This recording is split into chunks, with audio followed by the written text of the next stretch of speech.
Two nearly perfect murders committed 40 kilometers apart within just 24 hours. A tattoo artist impossible to overlook, and a modest teacher. Could these crimes really be connected? The tangled mystery begins to unravel with three small letters, shakily scrawled by a victim's trembling hand. Then came a chase for treasures and antiques, and finally a small object capable of making everything bigger helped the police realize that both victims had crossed paths with the same ruthless killer, yet one who was merely a puppet in the hands of two shadowy masterminds.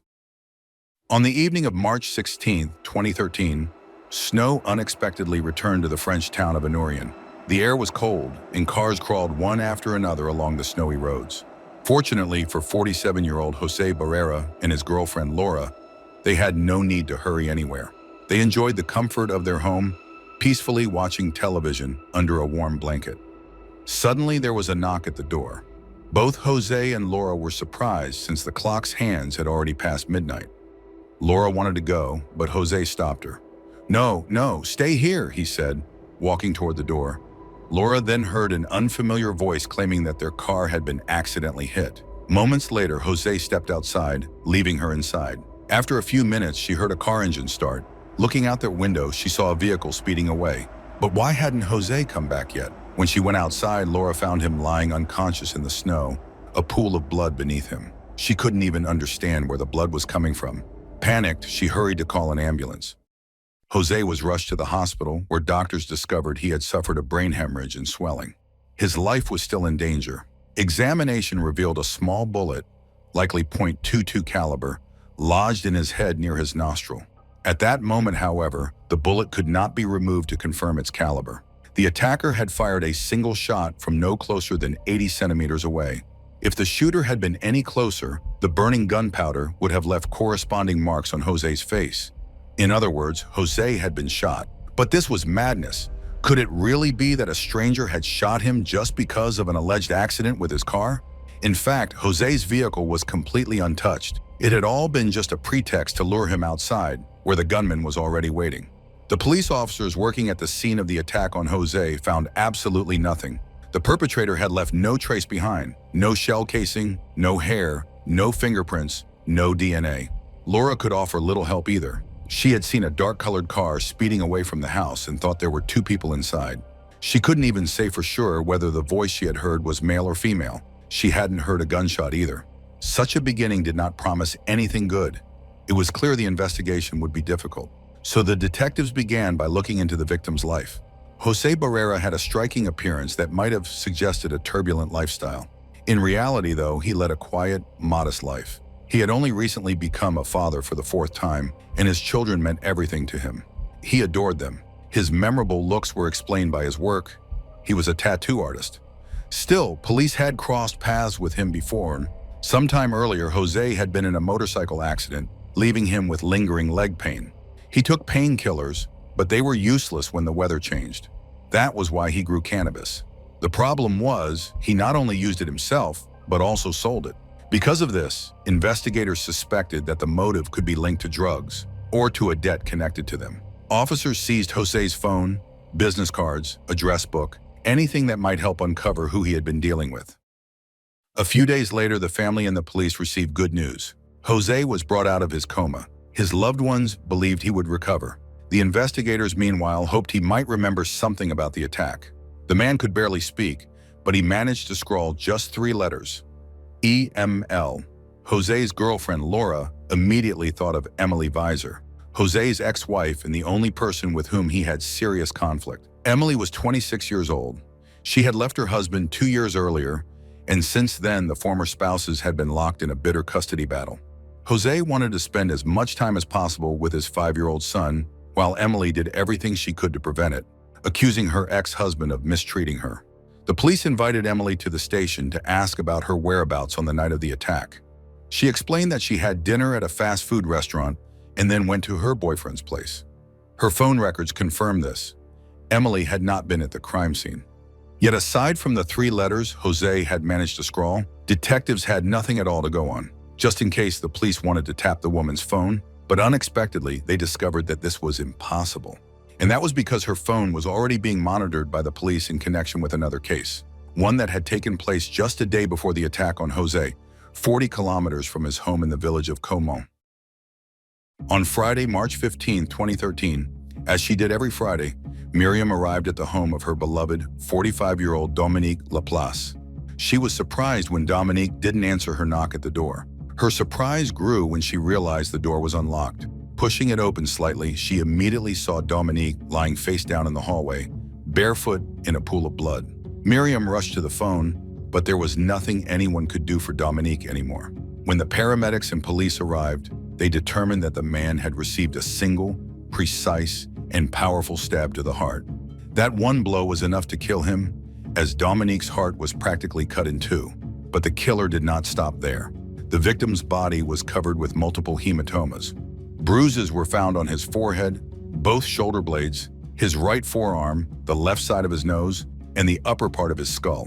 His arms also bore wounds indicating that Dominique had tried to defend himself. Investigators concluded that Dominique had been having dinner when the killer knocked on his door. As soon as the homeowner opened it, the attacker struck. That meant the assailant had come already armed with a knife. He knew he was going to kill. This could not have been a robbery, since apart from Dominique's phone and rifle, nothing appeared to be missing. Nevertheless, the intruder had searched the house. Was he looking for something specific, or was it merely an attempt to stage a break-in? Most likely the latter. The killer left no trace behind. No fingerprints, no hair, no DNA, nothing. Which meant that in this case too, there was neither a murder weapon nor any physical evidence. As for the time of death, the last time Miriam spoke with Dominique was on March 14, 2013, at 5:49 p.m. He seemed busy and promised to call her back, but never did. He turned off his computer at 6:55 p.m., but did not turn it or his phone back on the next morning, as he always did. Thus, he died either in the evening of March 14th or during the night of March 14th and 15th. Dominique was a dedicated teacher, passionate about his work. He lived alone in his modest house and had no children. He had known Miriam for a long time since his student days.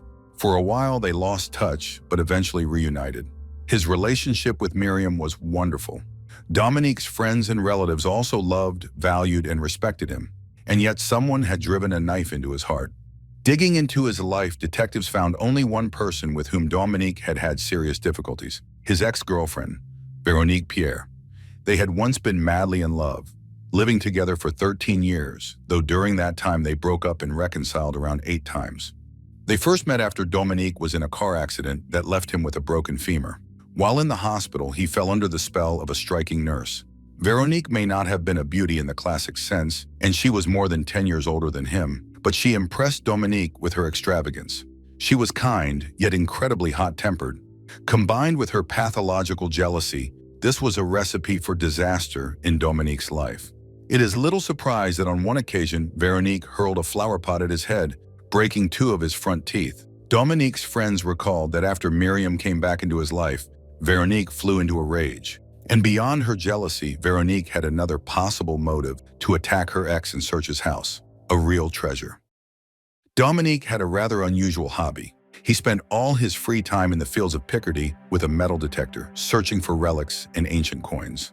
In the evenings, he would study his finds under a magnifying glass. Sometimes a friend would join him, and together they tried to figure out what treasures they had been lucky enough to uncover.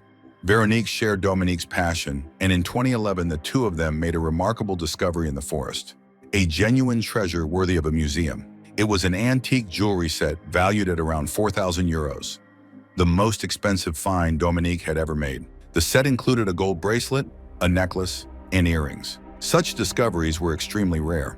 Unsurprisingly, the couple clashed over it. For Dominique, the items were pieces of history. For Veronique, they were a way to make money. This disagreement led to yet another conflict, one that ultimately ended their relationship. After the breakup, Veronique made it her mission to ruin Dominique's life. When he began dating Miriam and their split seemed final, Veronique showed just how dangerous she could be. She reportedly told Dominique, "I will kill you and you won't even know when." She even sent friends of hers to threaten him, demanding that he hand over the treasure. When police learned of the jewelry set, they searched the victim's house. They found a large collection of old coins and bits of iron, but no jewelry. Had the killer taken it? The police were very eager to talk to Veronique. They had expected to encounter a dangerous treasure hunter and were very surprised to come face to face with a frail woman leaning on crutches. Nevertheless, she turned out to be quite self-assured and even a little haughty. Of course, she stated that she had nothing whatsoever to do with the crime. She did not try to be lenient toward the deceased. She described him as a narcissistic womanizer responsible for their breakup. She has no idea what Dominic did with the found jewelry, and in any case, she has an alibi for the evening of the murder. She had dinner at home with her nephew, Mallory Kubel. He came to fix something in his aunt's bathroom and at the same time introduced her to his girlfriend. They all ate pizza together, after which the young couple left around 9 in the evening. The police asked to check the woman's phone and saw that she and Mallory exchanged 11 messages on March 14th between 4:12 p.m. and 5:55 p.m., even though he was supposed to be at her house. At this moment, Veronique's phone is indeed at her home. Mallory confirmed that he was at his aunt's on March 14th. However, according to him, he arrived closer to the evening but didn't have the necessary tools, so he went back home, had dinner with his girlfriend and her son, and then took the tools and went to his aunt's. He stayed there for about an hour and left around 11 at night. Mallory's phone confirmed that he had called home and exchanged messages with his girlfriend. The police have not yet determined whether the discrepancies in Mallory's and his aunt's accounts are a mistake or a minor lie. In any case, this caught the detectives' attention. They decided to start monitoring the phones of all three: Veronique, Mallory, and Mallory's girlfriend, 26-year-old Emily Weiser, the same woman who was the ex-wife of tattoo artist Jose, who had fallen victim to a brutal attack. That is precisely why Emily's phone could not be put under surveillance. It had already been monitored by officers working on a different case. At that time, the only link between the two cases was Emily. After speaking again with Jose's relatives, the detectives learned something very curious. The man's sister revealed that when Jose first started dating Emily, she had asked him to eliminate her ex-boyfriend. Jose, of course, dismissed this wild request. But now, when Jose himself had become Emily's former lover, he suddenly was shot in the face. What if Emily has a certain fixed idea that her ex must die? The police hoped that Jose would be able to clarify the situation once he recovered, but his condition suddenly worsened. He passed away, and now the police faced the task of solving his murder. Thanks to the police's persistent investigation, it was possible to determine what happened to the jewelry that Dominic had found. The man had sold it 2 years earlier for 3,000 euros. This meant that if the killer had come for the treasure, he would have faced bitter disappointment. However, the criminal did manage to take something with him, aside from Dominic's phone and rifle. When the police finished their work at Dominic's house, the residence was handed over to the deceased family. His relatives unexpectedly discovered that Dominic's magnifying glass, which he used every evening, was missing. It was a very unusual magnifying glass with an inscription on it.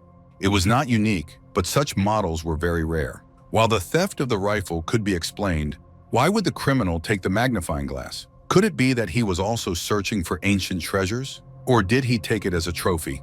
In either case, the only person for whom the magnifying glass could have any real value was Veronique. Therefore, on November 20th, 2013, at 9 o'clock in the morning, police officers arrived at the woman's house with a search warrant. In her home, they found neither the stolen phone nor the blood-stained clothing. Only the magnifying glass remained as a hope. One of the officers tried to put himself in Veronique's shoes to figure out where she might keep the trophy. Obviously, most often, the woman spent time on the sofa in the living dining room, and when he turned his head 360 degrees, the officer saw on the shelf behind the sofa what he had been looking for: Dominic's magnifying glass. This was the first and only time during the investigation that Veronique was left speechless. The police now had evidence linking her to the crime scene. The police immediately arrested the woman. But at the police station, she quickly recovered. The woman indignantly denied any involvement in the crime. After all, she knew that aside from the magnifying glass, the investigators had nothing. What she did not know was that, at the same time, the police had brought her nephew Mallory and his girlfriend Emily to the station. The police knew that the victims, Jose and Dominic, had never crossed paths. In fact, the only link between them was not Emily, but Mallory. He was the young man who knew Emily, Jose's ex-wife, and Veronique, Dominic's former lover. The police became interested in him and conducted a search of the home Mallory shared with Emily. There they discovered an exact floor plan of Jose's house. Mallory explained that he had drawn the plan intending to turn Jose into the police as a drug dealer, but changed his mind and left the plan at home. That was why the police found it. Of course, the investigators did not believe this story. They decided to put pressure on what seemed to them the weakest link in the trio. The police were right in assuming that Emily would be more cooperative. She had a small child who had already lost his father, and she could not leave him without a mother. Emily began to talk. The truth emerged gradually, but by evening, the detectives already knew that Mallory Kubel and his aunt had killed Dominic. At that time, Emily was at home with her mobile phone, pretending to be her boyfriend and exchanging messages to provide him with an alibi for the evening. When the other suspects were informed that Emily had started giving testimony, they realized that her confession changed the rules of the game. Their lawyers advised them not to resist and to follow her example. This is how it all began and what really happened. When Emily started dating Mallory, she began her usual refrain about needing to get rid of her ex. But this time, she acted more subtly. She told Mallory every day that Jose had supposedly behaved badly and even abused her when the couple was going through their hardest times. In 2009, the couple had another child, a boy, who was diagnosed with a rare tumor by the doctors. He spent a year in the hospital. This was very hard on both parents, but Jose supposedly became increasingly harsh toward Emily and allowed his friends to flirt with her. Unable to bear it, she left her husband and demanded that he stay away from the children. But Jose understood that the boy might not survive and continued to visit him in the hospital. Emily claimed that it was in the hospital, where their sick child was, that Jose had abused her. It is worth noting that the police and the investigating judge did not believe her. They knew that Jose was deeply grieving the loss of a child, was crushed, and had even lost 30 kilograms. However, Mallory unfortunately believed Emily. Considering that Jose had decided to fight for custody of their other child, Emily became convinced that Jose had to disappear. On the evening of March 13, 2013, Emily had dinner with Mallory and Veronique and again spoke about the suffering Jose had caused her. She could no longer tolerate his interference in her life with her son. She saw only one solution. Unable to resist her pressure, Mallory decided to get rid of his beloved from Jose. But he had never killed anyone before, so he asked his aunt for help. Veronique agreed willingly, but with one condition.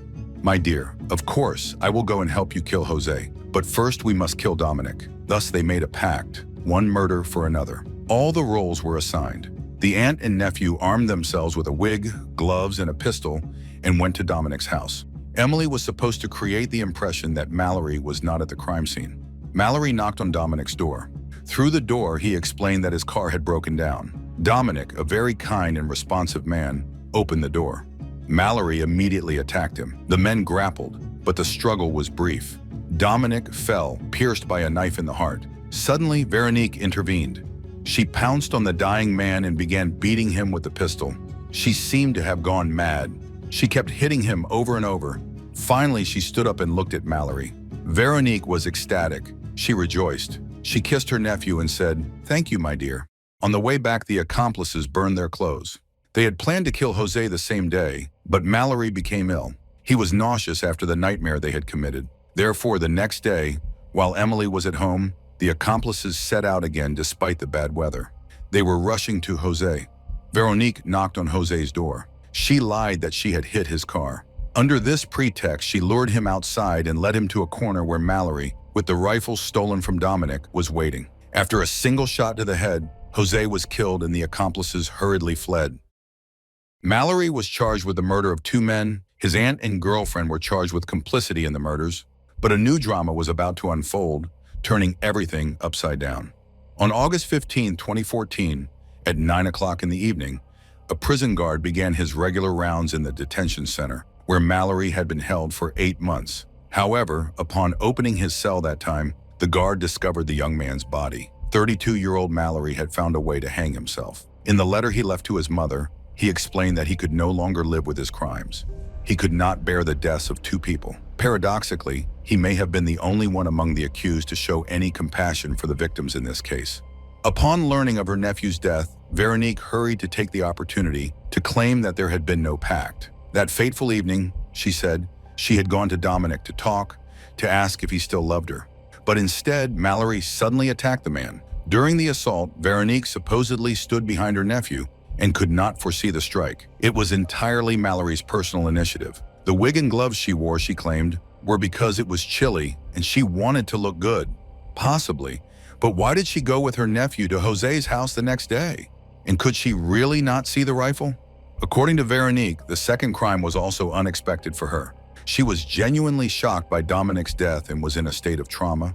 So the next day, everything happened mechanically. The idea of luring Jose out of the house under the pretext of a broken car belonged to Mallory. Once again, she expected nothing and could even have been injured as she stood next to Jose when her nephew fired. Thus, the aunt decided to shift all the blame onto her nephew, whom she simply adored. In a sense, Veronique had been like a second mother to him, as his relationship with his parents had been complicated. Many years earlier, she had saved his life. The young Mallory had a congenital intestinal defect, and because Veronique was a nurse, she was able to help him in time and save him. From childhood, Mallory found comfort in visiting his aunt during holidays. And when at 20, he experienced a personal tragedy after a car accident that took his younger brother's life. His aunt was there to support him as always. Over the years, a single look from his beloved aunt was enough for Mallory to understand that he had to kill Dominic.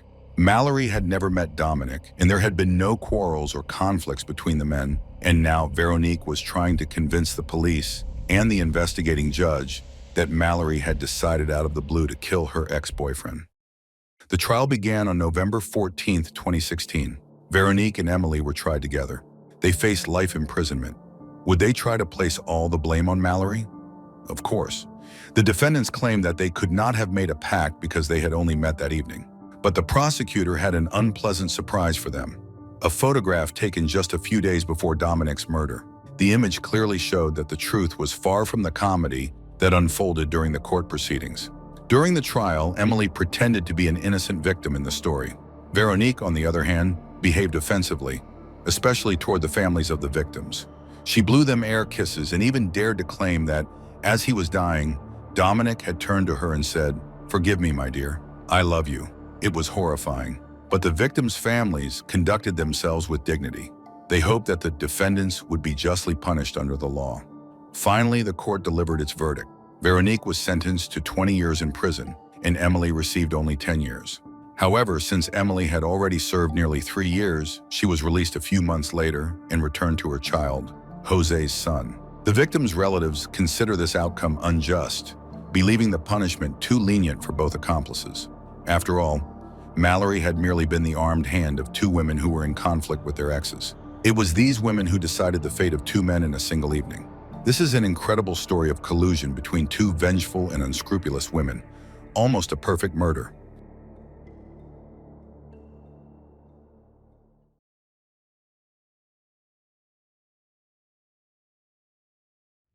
Headaches were frequent visitors in the home of Susan Snow from Auburn, Washington. By now, they no longer surprised her, nor did they seriously worry the 40-year-old. Susan worked as an assistant to the vice president at Puget Sound National Bank. Over the years, many clients had gotten to know her personally, respected her for her professionalism and kindness, and often requested that only she handle their accounts. But her success and popularity didn't ease the stress and pressure that came with the job. The headaches came often, though not badly enough to justify taking sick leave.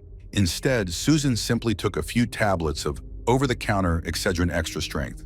Susan felt yet another annoying headache as she woke up on the morning of June 11, 1986. Shaking a couple of red gelatin-coated capsules out of the bottle, she swallowed them and placed the bottle back into the cabinet above the kitchen sink. The powerful medication usually eased her headaches within 15 minutes. In the meantime, she could wash up and change into her business suit. Susan's 15-year-old daughter, Haley, was also up and taking a shower before school. That morning, only Susan and Haley were at home. Susan's husband, 45-year-old Paul Webb King, was a long-haul truck driver and had already left for work. Her older daughter, 23-year-old Exer, had spent the night in the city. Haley could hear the muffled sound of running water through the bathroom wall. It was coming from her mother's room, where Susan was finishing getting ready for work. Suddenly, Haley flinched at the sound of a loud thud, like something heavy had fallen. She figured her mom might have tripped and fallen. Listening closely but hearing nothing else, she shrugged it off, assuming she was overreacting and that maybe a heavy bottle or something similar had simply dropped. After her shower, Haley was putting on makeup in front of the mirror when she realized the water was still running. Something felt wrong. She walked into her mother and stepfather's bedroom, but Susan wasn't there. The sound of rushing water still came from the bathroom. Haley called out to her mom. No answer. She peeked inside. The sink was nearly overflowing. Any more and water would have started spilling onto the floor. Susan couldn't turn it off. She was lying on her back at the base of the sink, her head awkwardly propped against the frame of the shower stall. Her eyes were wide open, fixed in place. Her skin looked unnaturally pale and tense, her face frozen in a mask of terror. She was gasping for air, like she was suffocating. Haley had never seen her mother like this. Panicked, she rushed over and tried to lift her, but Susan didn't respond. At 6:43 a.m., Haley called emergency services, and by 7 o'clock, paramedics had already arrived at the house. She assumed her mother had fallen. The medical team also initially believed Susan had hit her head, but there were no visible injuries. No cuts, bruises, swelling, or fractures. A curling iron lay near the sink, which Susan had been using, but electrocution seemed unlikely. There were no burn marks, and a shock strong enough to cause this kind of collapse would have tripped the circuit. The paramedics began checking medication bottles for signs of overdose, accidental or otherwise. But Haley was quick to explain that her mother wasn't depressed and would never harm herself. She didn't use illegal substances either. Haley mentioned that her mother had woken up with one of her usual headaches and had taken some painkillers. She brought the bottle of Excedrin from the kitchen. It contained 60 capsules originally, and only a few were missing. Susan couldn't have taken too many, and given how often she used the medication, a bad reaction seemed unlikely. With no clear understanding of what was wrong, the doctors did everything they could to help Susan, but her breathing grew more labored and her pulse weakened rapidly. A helicopter was dispatched to airlift her to a medical center. Since Susan had no history of serious health issues, doctors suspected her recurring headaches might have been signs of an undiagnosed condition, like a stroke or an aneurysm. However, none of her symptoms fully aligned with any known diagnosis. The medical team was confused and unsure how to treat her. Meanwhile, Susan's condition was deteriorating by the second. Her loved ones, husband Paul, her second ex-husband Connie Snow, with whom she remained on friendly terms, her twin sister Sarah, and her older daughter, Exer, were all notified of Susan's hospitalization. At first, none of them were overly concerned. Susan had always seemed healthy and rarely complained about her well-being, so the idea of something serious didn't cross their minds. But as they arrived at the hospital one by one, they were horrified by what they saw. Susan had slipped into a coma, and machines were the only thing keeping her alive. Doctors confirmed brain death and delivered the heartbreaking news that there was no hope for recovery. By midday, Susan Snow was gone, a seemingly healthy woman taken in a matter of hours by an unknown force. What exactly caused Susan's sudden death remained a medical mystery. Hoping for answers, her family agreed to an autopsy. At the morgue, as the pathologist made the first incision to open the chest cavity, her assistant caught a distinct smell rising from the body, the bitter scent of almonds. The assistant immediately recognized it as the telltale sign of cyanide poisoning and reported it to the pathologist. However, the pathologist couldn't detect the scent. Soon after, Susan's attending physician entered the room, also eager to learn the cause of death, and he didn't smell it either. In addition, Susan's skin was unusually pale, while cyanide victims typically show pink or bright red coloring. The assistant hesitated to press the issue, but insisted the pathologist send a blood sample for cyanide testing, a procedure not normally done during a standard autopsy. The medical examiner agreed, though she remained convinced Susan had died from natural causes, possibly cardiac arrhythmia, an irregular heartbeat that, in severe cases, can cause stroke or heart failure.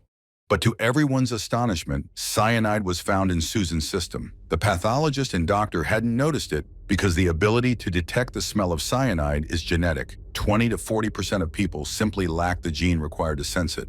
Had the assistant not been present during the autopsy, the cyanide that killed Susan likely would have gone undetected. In fact, her symptoms aligned perfectly with cyanide poisoning. The toxin prevents cells from absorbing oxygen, effectively suffocating the body from within. Deprived of oxygen, cells quickly begin to die, leading to dizziness, shortness of breath, coma, and, in lethal doses, cardiac arrest. Susan's fall, labored breathing, and rapid decline into unconsciousness all fit this pattern. The only anomaly was her pale skin. Cyanide victims often appear pink or red, but this isn't always the case. The pathologist informed Susan's family and the police. The cause of death was acute cyanide poisoning. It's a rare form of poisoning, most often caused by inhaling smoke during house or industrial fires. Cyanide is also found in metalwork, jewelry production, photography, pest control, and agriculture. None of these applied to Susan, nor could she have accidentally ingested a fatal amount. While trace amounts exist in certain seeds or fruits, an adult would have to consume hundreds, if not thousands, for it to be lethal. Intentional ingestion was also unlikely. Her family firmly denied any signs of depression, and Susan had clearly been preparing for a regular workday. In cases of suicide by cyanide, it's usually committed by people with lab or medical access. Susan wasn't one of them. Police arrived at her home and seized anything that could possibly contain cyanide: pesticides, chemicals, and especially the bottle of Excedrin capsules. Detectives still remembered the horror of the Chicago Tylenol murders 4 years earlier, when an unknown pharmaceutical terrorist laced capsules with cyanide, killing 7. By that evening, tests on Susan's Excedrin were complete. Of the original 60 capsules, 56 remained. 9 of them contained 4 times a lethal dose of cyanide. There were no fingerprints on the pills, which wasn't unusual. What was unusual, Susan's husband, Paul Webb King, had suspected the Excedrin long before anyone else. During the autopsy, Paul had a phone conversation with a pathologist. They discussed various possible causes of death, all of which Paul dismissed. Then, almost out of nowhere, he asked whether his wife could have died from poisoned capsules. The question caught the doctor off guard. Paul explained that Susan had taken Excedrin right before her collapse, specifically from a newly opened bottle of capsules. At the time, the pathologist brushed the idea aside, thinking it was far-fetched. But once cyanide was actually discovered in the capsules, Paul's oddly specific suspicion raised red flags. Paul claimed that earlier that morning, before leaving for work, he too had taken a dose from the same bottle to ease his arthritis symptoms. No one had witnessed this, and there were just enough missing capsules to suggest he might have taken some, or that he simply removed a few to support his story. Had Paul been unbelievably lucky to avoid death, or had he known the pills were poisoned? Detectives began to suspect the latter. Further doubts came from Susan's identical twin sister, Sarah. Like Susan, she suffered from frequent headaches, and both sisters preferred buying their painkillers in tablet form, not capsules. After the infamous Tylenol murders in Chicago, they believed tablets were harder to tamper with. So when Sarah saw a bottle of capsule-form Excedrin in her sister's home, she was shocked. She brought it up to Paul. He claimed Susan had accidentally bought capsules instead of tablets, but later discovered she preferred them. They were easier to swallow. Sarah wasn't convinced. Something about his explanation didn't sit right. Taking these facts into account, it's no surprise that the detectives began to look at Paul as a suspect, especially since the search for other possible suspects, such as the bank's clients, Susan's ex-husbands, or lovers, yielded no results. The investigators themselves noted that Paul's character lacked positive traits, and he spoke about his late wife without emotion. He made crude jokes that made others feel uncomfortable given the situation. The only time he showed any emotion was when his face flushed with anger upon realizing he was being considered a suspect. Those who knew him described him as a jealous, possessive man who only cared that his wife earned more than he did. When Paul was asked about the marriage, he said that he and his wife got along perfectly and hadn't argued since September 1985.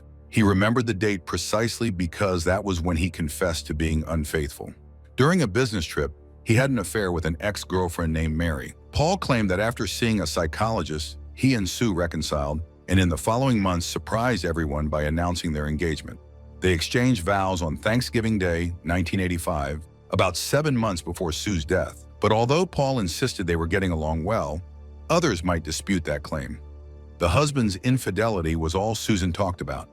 She kept a photo of Mary in a kitchen cabinet and even once showed the picture to her younger daughter, saying, "Look at this bitch." In her notebook, she wrote, "To hell with Paul. I hate Mary. I hate Paul." She thought about kicking her husband out, but couldn't bring herself to do it. The thought of losing him devastated her. It was the late Susan who was the glue holding the family together. With her gone, the family split into 2 factions. On one side was Paul, on the other were everyone else. From a practical standpoint, Paul wasn't the only one who could have administered the poison.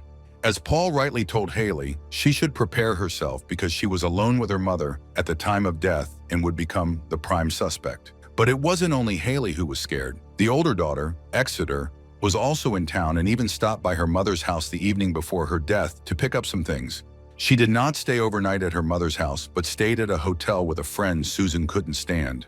Right after her mother's death, Exeter gave a statement, but when asked to come to the station a second time, she showed up with a lawyer, then left after a minute and refused to speak to the police. The detectives understood that every member of Susan's family had the opportunity to poison her. They all had access to the house and no one would have aroused suspicion being in the kitchen. But only one person stood to gain financially from Sue's death. She was insured for $20,000, which Paul would have received. The man claimed he would use part of the sum to pay off credit card bills, with the remainder going to Sue's daughters.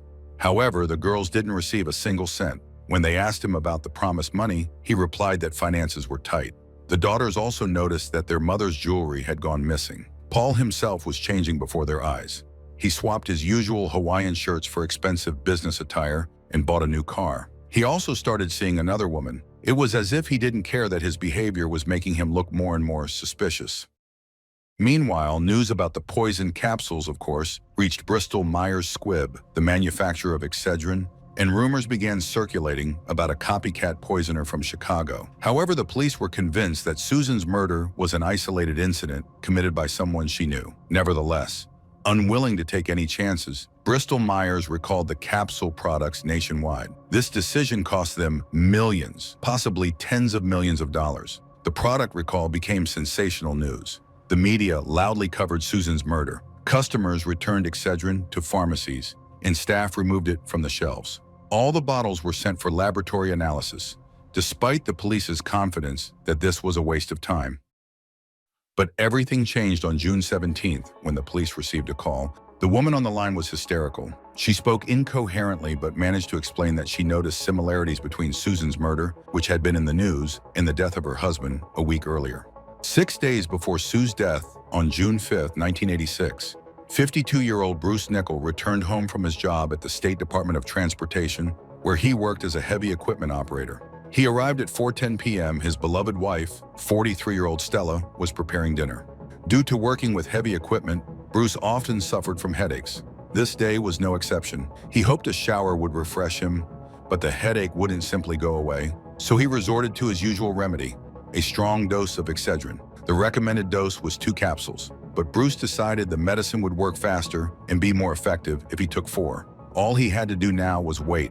Bruce went out to the backyard, where he breathed in the fresh air and admired the peaceful surroundings. After a few minutes, Stella was startled when her husband called out to her in a strange way. She found Bruce leaning against the patio doorframe. He was dizzy and on the verge of fainting. Stella helped him to the couch. Bruce tried to sit, but his legs gave way, and he collapsed onto the floor. At 5:02 p.m., Stella called emergency services and reported that her husband was having some kind of seizure. Paramedics found Bruce lying on the living room floor, unresponsive. He was gasping for air. What also disturbed the medics was the color of his skin. His body was pale, except for his head, where the skin had turned bright red. They had never seen anything like it and didn't know what it meant. While the medics attempted to revive Bruce, Stella explained that her husband was a recovering alcoholic and a heavy smoker. But considering this, he was generally quite healthy. He was not prone to anxiety attacks, fainting, or seizures. From time to time, he experienced headaches, including the one he had that day. Stella brought the painkiller package from the kitchen. The medics quickly examined it and ruled out the medicine as the cause of Bruce's condition. It was just Excedrin, which Bruce regularly took without problems. Time was critical. The man's blood pressure was dropping, and efforts to stabilize him failed. A helicopter transported him to the medical center, but despite the doctor's efforts, he died by midnight. Bruce Nickel was an adopted child. At 16, he accidentally overheard a conversation and learned the truth. Although he loved his adoptive parents deeply and was endlessly grateful to them, he was haunted by the thought that his biological mother had abandoned him. This led to trust issues that contributed to 3 failed marriages, as well as a serious alcohol addiction, which he used to numb his pain. At the same time, he was a very intelligent man, gentle, sensitive, and with a great sense of humor. But by the time he was well into his 40s, he was still hopping from bar to bar until he either passed out or got thrown out, whichever happened first. One evening at a tavern, he met an elegant, dark-haired beauty he had never seen before in town. Her name was Stella, and she didn't seem like the kind of woman someone like Bruce would attract. However, like Bruce, Stella carried her own scars, both emotional and physical. Stella was born in Oregon but remembered little of her childhood because one time her father, drunk again, kicked her mother, brothers, and sisters out of the house, shooting at them with a shotgun. Fortunately, no one was hurt, but that was the last straw for Stella's mother. She took the children and moved to Colorado. Then came two terrible fires. After the first, Stella needed a skin graft. The second fire resulted in the death of her little brother. At 15, Stella realized she was pregnant and confessed to her family that it was the result of abuse. On October 23, 1959, she gave birth to a girl, Cindy. Another pregnancy came when Stella was 18, but she gave that child up for adoption. She often changed relationships, homes, and jobs. Over the years, Stella built an emotional armor around herself. Those who weren't close to her found her cold, distant, and withdrawn. But those who managed to break through found warmth, humor, and passion. Her first meeting with Bruce left little impression on Stella, but a week later she ran into him on the street and saw him in a different light. He seemed smart and attractive to her. Even his alcoholism didn't repel her. She accepted it. Strange as it may sound, their romance blossomed in bars, where they spent evenings playing pool and drinking. Every weekend they enjoyed wild parties. They got married in September 1976. But within a year, they faced financial difficulties, largely due to Bruce's habit of spending $250 a week on alcohol, a significant amount even by today's standards. Although they both enjoyed their alcohol-fueled lifestyle, Stella encouraged her husband to cut back on drinking, or at least drink at home, which would be safer and cheaper. But Bruce found it hard to change until one moment. In 1979, he went on a 2-week binge, missing work and rarely coming home. When Stella found him in a bar, something seemed to click in his mind. He enrolled in an addiction treatment program. Over 10 days, he underwent aversion therapy, commonly known as coding, completed the program on the 10th day, and from that moment on, Bruce never took another sip of alcohol. However, Bruce couldn't give up another bad habit. He was a heavy smoker. During the autopsy, the pathologist concluded that the man died of hypertension due to cardiopulmonary collapse caused by emphysema of the lungs. But his wife simply couldn't accept this. Her husband was healthy. Bruce had recently undergone a medical exam for work. The doctors had warned that he might develop emphysema in the future, but they had seen no signs of it at the time. Stella wondered if a lung disease could progress so quickly and fatally. Nevertheless, from a medical standpoint, the case was closed. Bruce was buried. And a week later, Susan Snow's murder made headlines everywhere. After Stella's call to the police, an officer arrived at her home. Stella opened the door. The widowed woman looked absolutely terrible. Stella had become seriously addicted to alcohol. Friends worried she would drink herself to death. Her house had turned into a dump. Even her once bright and colorful tropical fish aquariums, a source of pride, showed signs of neglect. Stella worked as a security inspector at Seattle-Tacoma International Airport. She monitored X-ray machines, checking travelers' luggage before flights. She had risen to a supervisory position due to the seriousness with which she approached her job, but since her husband's death, she spent nights in bars and showed up to work in the morning, smelling strongly of alcohol. At the officer's request, Stella brought the medication Bruce had taken before his death. The bottle was almost empty, only 8 capsules remained. Stella also handed over a second bottle, still sealed in its packaging. She had purchased them at different locations about 2 weeks apart. Stella believed she bought the first bottle somewhere in Auburn and the second in Kent. Both bottles were sent for testing. Poison capsules were found in both bottles of Excedrin from the family's home. Bruce had already been buried, but a vial of his blood, taken during the autopsy, was kept at the King County Medical Examiner's office. When the police requested it be analyzed, poison was detected. Bruce had died from cyanide poisoning, so 2 people had died from acute cyanide poisoning. Yet Bruce and Susan were strangers to each other. They had nothing in common except that they both lived in Auburn, Washington. The news of the second poisoning spread fear. Investigators once again shifted the focus of the investigation. This time they were searching for a serial killer. At that point, only 2 victims were known, but the police feared there might be more. The product recall continued, and Bristol-Myers faced immeasurable damage. Paul Webb King and Stella Nickel filed lawsuits against the company. Paul expressed frustration with how the police were handling the investigation. He felt the investigators were wasting time on him when they should be looking for the real killer. Surprisingly, 3 of Paul's ex-wives came to his defense. They insisted he was not a wife killer, just someone who divorced if something in the relationship stopped working for him. Finally, when Paul passed a polygraph test, meanwhile, Bristol-Myers recalled 15,000 packages of Excedrin. And out of those 15,000, only 1 contained cyanide. The bottle was taken from the same store in Kent where Stella Nickel had bought the medication. After examining Bristol-Myers manufacturing facilities, the police concluded that cyanide could not have entered the capsules during production. Moreover, the poisoned bottles had only appeared so far in King County, Washington. Investigators narrowed their search to the store in Kent, questioning staff about disgruntled former employees or customers acting suspiciously. Then, on June 24th, another extraordinary event occurred. A bottle of maximum-strength Anisin 3, placed on top of a jar of peanuts 2 rows away from the medicine aisle, was out of place. Given the circumstances in the city, the manager handed the medication over to the FBI, and it was found that 4 capsules contained cyanide instead of painkillers. This confirmed that the poisoner was active in King County, not at the manufacturing sites of either drug. The situation was unprecedented. Washington State imposed a 90-day ban on the sale of all over-the-counter capsule medications. Pharmaceutical companies affected by the ban united and offered a $300,000 reward for the capture of the poisoner. All the bottles were sent to the FBI for analysis. No fingerprints were found on any of the capsules. The perpetrator had likely thought to wear gloves. The poisoner carefully opened the packaging along the seam and cut the safety seal around the neck of the bottle.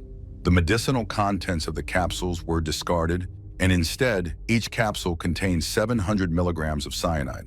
The bottles were then placed back into their packaging, which was resealed to make it appear unopened. This was noticeable in principle, but not obvious to an unsuspecting buyer. However, the white cyanide powder was mixed with tiny green crystals. The crystals turned out to be an algicide, a substance used to destroy algae in water bodies. The product was called Algae Destroyer. These were tablets that dissolved when placed in water. An FBI agent visited several pet stores in King County, showing the staff photos of people connected to Bruce and Susan. At one store, he came across a manager who confirmed that they sold such a product, but not very often.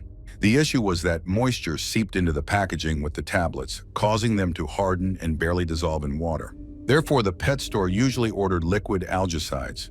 However, there was one regular customer who disliked the liquid algicide, so the store kept a stock of the tablets specifically for her. The store manager pointed to the photo of the customer, a woman with long, wavy hair. He couldn't recall her name, but knew she shopped there frequently, sometimes every week. She kept several aquariums with tropical fish at home and even shared with him her dream of someday opening her own tropical fish store. The photo he pointed to was of Stella Nickel. It turned out that Stella had crushed the cyanide salts in the same bowl or mortar where she ground the algicide tablets before throwing them into the aquarium. But if that was true, she had already gotten away with murder thanks to the initial findings of the medical examiner. The case had been closed. All she had to do now was play the role of a grieving widow and stay silent. So why call the police a week later and attract attention to herself? The answer lay in one clause of Bruce's insurance policy, which investigators nearly missed. In the event of natural death, Stella would receive about $30,000. But if he died as a result of an accident, she would get another $100,000. Death from emphysema didn't suit the greedy wife at all. So when the media started reporting about the cyanide poisoning of Susan Snow a week later, Stella hurried to claim that her husband had died under similar circumstances. Bruce had signed his accident insurance policy just 6 months before his death. However, an FBI handwriting expert concluded that it was not Bruce who signed the document, but his wife. It was easy to believe because back in 1971, Stella had already gotten into trouble for forging documents. Her cousin was supposed to stay at Stella's house for a while, so Stella gave her own address to receive benefits. However, the cousin and her husband changed their plans and moved to Texas, where the husband found a job. They told Stella that the benefits would stop, but the money kept coming. Bob, Stella's ex-husband, asked her to send the money back. Instead, she found someone to forge her sister's husband's signature and started regularly receiving $119.50. The fraud was uncovered 9 months later when her cousin visited. Stella was sentenced to 6 months in prison but was released after 4 months for good behavior. Unfortunately for her, during that time, Bob started seeing a neighbor and was ready to divorce. Furious that she was so quickly replaced, Stella began blaming her husband for everything. She claimed that the document forgery was his idea and accused him of abusing her older daughter Cindy and their mutual daughter Leah, which was, of course, untrue. When Bob mentioned that he liked the curls of the daughter, Stella cut off all of Leah's hair. She even tried to flee the state with the girls. In the end, Bob gained custody of Leah and took her away. Cindy, Stella's eldest daughter, was still a teenager at the time, but Bob couldn't take her because he was not her father. So the detectives understood that Stella had no problem with fraud and was probably not a perfect mother, but that would not help prove her guilt in the murder. The search of her home and work locker yielded nothing. Among her aquarium supplies, there wasn't even any algicide. The detectives insisted that she take a lie detector test. Reluctantly, she agreed. While the polygraph test did a great favor to Paul, Susan's husband, by clearing him as a suspect, Stella was much less fortunate. The polygraph indicated that Stella was lying. The test results were not considered evidence, so she was released home. However, the news of her failed lie detector test triggered an interesting reaction. The FBI was contacted by Cindy, Stella's 26-year-old eldest daughter. The relationship between mother and daughter teetered on the edge between love and hate. Stella was a strict mother and demanded tough discipline. In 1969, she was arrested for beating her 10-year-old daughter. Soon after, the girl left her mother's home, and in 1978, 19-year-old Cindy found out she was pregnant. But her hope that the child would bring her closer to her mother faded when Stella responded to the news with, "I'm not ready to be a grandmother." However, when Cindy needed a job, her mother rushed to help and got her hired at the same airport where she worked. Some time ago, Stella began bringing up strange topics in conversation. For example, she asked how much of a forbidden substance would cause an overdose, or wondered why people hire hitmen if they could just arrange for brake failure or a car accident instead. At first, she spoke hypothetically, but soon she slipped and revealed that Bruce was the intended victim in all her scenarios. Cindy knew that her mother's family was struggling with debt and had recently received the final notice about overdue mortgage payments. She also knew how Stella regretted that her husband had stopped drinking. Suddenly, things became boring. The couple could no longer have fun together. Bruce had become a homebody, spending evenings in front of the TV, yet he turned out to be very strong-willed. No matter how much Stella tempted him, he resisted and did not return to his unhealthy habit. Cindy believed her mother was not serious and that if necessary, she would simply divorce Bruce. But when the truth about his poisoning and Stella's failed polygraph test came out, Cindy contacted the FBI. She revealed shocking details to the agents. Her mother had approached the matter seriously, visiting the library to first research poisonous plants. In particular, she became interested in foxglove, a pretty but poisonous plant that could be easily found right near the Nickel family home. 6 months before Bruce's death, Stella collected foxglove seeds and added them to a capsule she gave her husband. The plan was clever. Bruce liked to occasionally chew on plants growing near the house. If he had been poisoned this way, everyone would have thought he ate something on his own.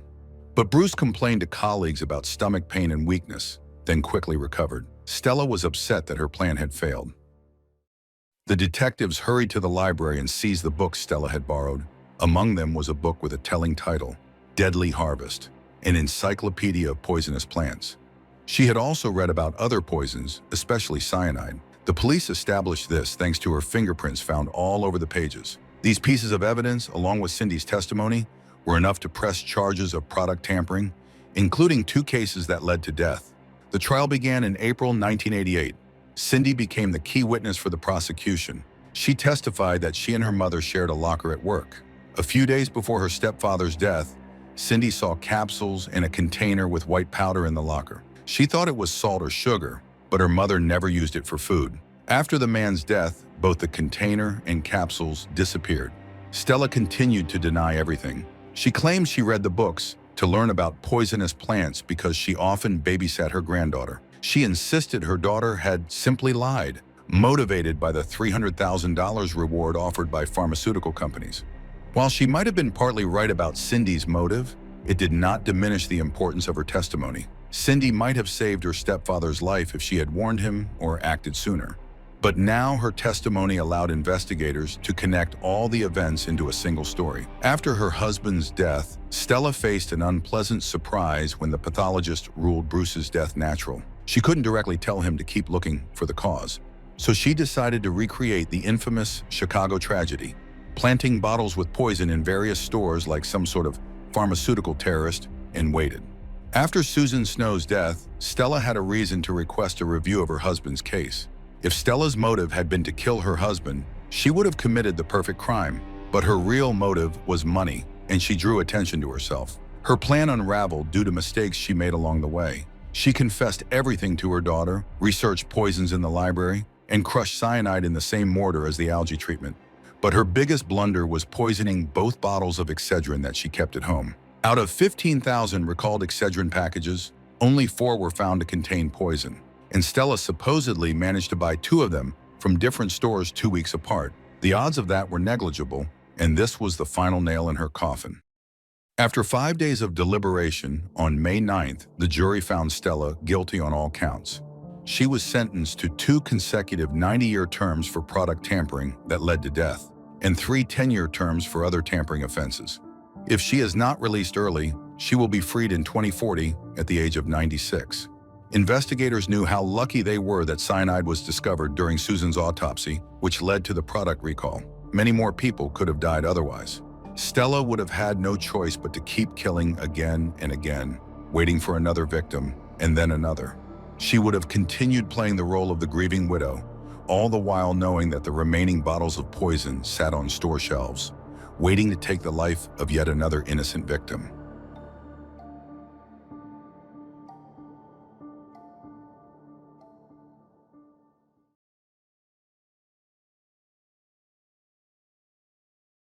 At the forefront of this story is a building in the commune of Soissy-sur-Seine, Essonne, on the southern outskirts of Paris. But don't imagine a huge high-rise. It's a small, cozy 4-story building from the 1970s, with a friendly concierge housing a couple dozen apartments, each with a small balcony. A nice building in a quiet, safe neighborhood. It was here on the 2nd floor that 24-year-old Audrey Joannet lived. The apartment belonged to her mother, Marie-Antonia Joannet, but after a new man named Bernard came into her life, she moved to live with him about 100 kilometers away from her daughter. On Thursday, September 15, 2005, Audrey's friends became seriously worried. They hadn't heard from her in 2 days. The girls called her, stopped by her apartment, but no one answered or opened the door, even though Audrey's car was parked outside. The friends hesitated to bother Audrey's mother, thinking it might be nothing, but they reached out to Marie-Claude Vigo, a friend of Marie-Antonia who lived in the same building. Madame Vigo tried to get in touch with Audrey, but in vain. She asked the concierge if Audrey had told him she would be away for a few days, but he knew nothing. However, the concierge kindly offered to leave a note for Mademoiselle Joannet, asking her to get in touch as soon as she returned. That was the plan. Additionally, the concierge insisted on calling Audrey's mother so she would be informed of the situation.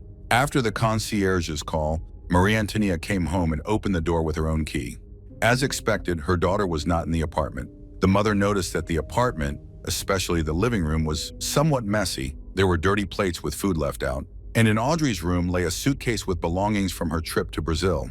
Marie-Antonia noted that her daughter could have at least tidied up after herself, as this kind of mess was very uncharacteristic of her.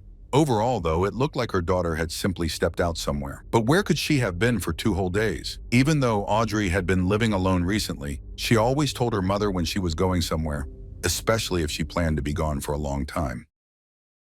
It seemed that the last person to see Audrey before her disappearance was her best friend, Aurélie. Audrey had invited Aurélie over to her place on Tuesday evening. The two had dinner together, and Aurélie left at around 1 a.m. the next morning. The friends had planned to meet again to go shopping, but Audrey didn't show up at the meeting spot. So, first Aurélie, and then Audrey's other friends and family, began wondering what could have happened between Aurélie leaving at 1 a.m. on Tuesday night into Wednesday and the next morning when Audrey failed to meet her friend. Audrey had just returned from a trip to Brazil, hadn't even unpacked her suitcase, and probably didn't have the energy to go anywhere else so late at night. All of this was very strange and didn't fit Audrey's character. Marie-Antonia decided to call her daughter's friends. She went into Audrey's room and rummaged through a bag lying near the bed to find their phone numbers. While she was searching through the bag, her foot caught on something, but she didn't have time to think about what else was lying on the bedroom floor and left the room. She called all of Audrey's friends. No one knew where she was. She also thought to contact the bank to see if her daughter had withdrawn any cash or made any transactions. Nothing. In the afternoon, Madame Vigo suggested to Marie-Antonia that it might be a good idea to contact the police. But at the police station, an officer disappointed the women, saying that Audrey was an adult and had the right to go somewhere without informing anyone. Marie-Antonia explained to him that no matter her age, Audrey was her daughter and she was worried. The officer suggested waiting until the weekend, and if there was no news from Audrey by then, they would revisit the matter on Monday. Marie-Antonia returned to the apartment, hoping her daughter would appear soon. Bernard came to support his beloved woman during this difficult time. They talked a little about the situation and went to bed. Bernard managed to fall asleep, but Marie-Antonia tossed and turned, unable to calm her anxiety. Suddenly, it was as if lightning flashed through her mind. She jumped out of bed and went to her daughter's room. She remembered that while searching for her daughter's friends' phone numbers in her bag, she had touched something. A few hours earlier, she hadn't thought much of it, but now she realized what it was. It was hair sticking out from under the bed. The mother bent down, looked under Audrey's bed, and saw her lying there. Marie Antoinette grabbed her daughter by the shoulder, saying, "What are you doing here? I've been looking for you since this morning." Only when she saw her daughter's head and body did she notice marks from a ligature on her neck and understood everything. Her daughter was naked, badly beaten, and clearly murdered. Marie Antoinette screamed so loudly that neighbors on other floors heard her. Of course, Bernard rushed in. He ran into the room but immediately stopped, embarrassed by his stepdaughter's nakedness. When he realized what had happened, he immediately called the police. It was truly an unimaginable tragedy, and the way the mother found her daughter only intensified the pain of her loss. Marie Antoinette stayed in the apartment for almost 24 hours, spending the entire time beside her daughter's body, whom she had been searching for all day. The police arrived on the scene. Forensic experts collected 3 cigarette butts, a soda can, and plates that were on the living room table, although it was clear these remained from Audrey's dinner with her friend. Overall, aside from the body, there was nothing suspicious in the apartment. There were no signs of forced entry on the front door or any of the windows. This was exactly why Marie Antoinette hadn't noticed anything unusual. The investigators took this as an indication that Audrey had opened the door to her killer herself. Audrey's body was shoved under the bed, completely naked. There were marks of strangulation on her neck, most likely from a rope that the killer took with them. The victim's body was covered in bruises. She had been brutally beaten, with especially severe blows to her head and face. There were marks on her ankles and forearms indicating that her hands and feet had been tied. Later, the forensic expert would find evidence of sexual assault. Audrey had clearly been violated both anally and vaginally. Male semen was found in her vagina and mouth, enough for the police to obtain the rapist's DNA. However, there was no match in the national DNA database. Toxicology tests also revealed traces of a sleeping drug in her system, which was strange since, according to Audrey's mother, she had never taken such medication.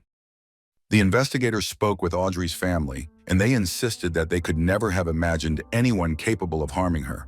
Everyone loved her. She had no conflicts or quarrels with anyone, did not use any drugs, and was a very responsible, calm, and balanced young woman.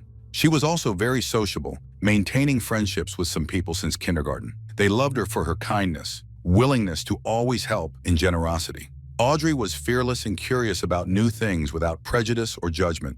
Her greatest passion was traveling. She had spent 6 months living in London, then traveled to Greece and Brazil. She had just returned from Brazil the day before her death and hadn't even unpacked her suitcase yet.